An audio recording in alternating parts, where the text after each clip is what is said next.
Hello there. 3 quick thoughts from me. 1 around how we can stay well in lockdown. 2 around an invitation to go a little bit deeper. And 3, just finishing with one of my favourite scriptures to encourage us. So, how do we live well in lockdown? 5 really simple, quick thoughts. A, B, C, D, E. A, take some time every day, if you can, to be active. Depending on your level of ability, will depend on what you can do. Maybe it's just a gentle stroll up the lane, pausing to hear the songs of the birds and feel the wind on your face. Maybe you're going to run like a gazelle through the hills or the streets where you live. Maybe it'll just be PE with Joe Wicks in the morning or some gentle chair-based exercises, but something to be active every day.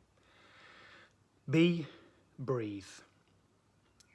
When you can, sit and deliberately take time to slow your breathing down. I really like something called box breathing, where you breathe in for 4 through your nose, hold it for 4, breathe out for 4, and then hold it out for 4. I quite like to use the name of God, Yahweh, when I breathe in, saying Yah, and out, way. That sense that breathing his name, breathing, let his breath fill us with that sense of well-being and fill our hearts with hope. C is connect. Just because we're physically isolated from one another doesn't mean that we have to stay socially isolated. Why don't you pick up a pen and write a letter to an old friend? Why don't you pick up the phone and just connect with people in your community? What about FaceTiming, Zooming, Skyping, whatever it is that you can do to just continue to be part of community? That's going to be vital for us over these weeks ahead. D is for drink. Drink plenty.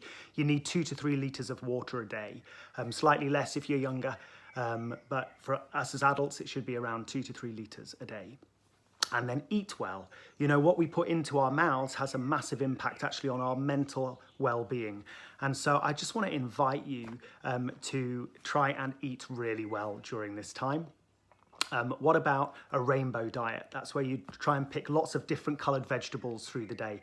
That can massively change which bacteria are living inside your gut, and that has a huge impact on your mental health. So particularly get some good greens inside you during these weeks ahead. But I also think there's an invitation for us to go a bit deeper, okay? And there have been 4 words that I've been particularly thinking about that I believe we have an opportunity to invest in. The first is rest. Learning the beauty of Sabbath, learning to slow down, learning to deliberately walk more slowly, learning to find space to rest and be. Letting go of some of those burdens of the fast-paced, dog-eat-dog world that we live in, and finding an unforced rhythm of grace. Secondly, taking time to reflect. I've been really challenged by how consumerist I am and how consumerist our world is. And problems like the environment that we've been told is going to take us till at least 2050 before we can change. Goodness me, suddenly things are looking very up for the environment in these last few weeks. I wonder if we reflected on how much we live in a way that is good for the creation and good for humanity. There have been lots of things exposed about many of the global injustices which we continue to live with every day. I wonder if we take time to reflect what we might want to change. And so then the third is to reimagine. What could be different? How might we do life differently together? What might our education systems, our health systems, the way that we do community be different the other side of this pandemic that we find ourselves in? And then fourthly, let's get ready therefore to reset.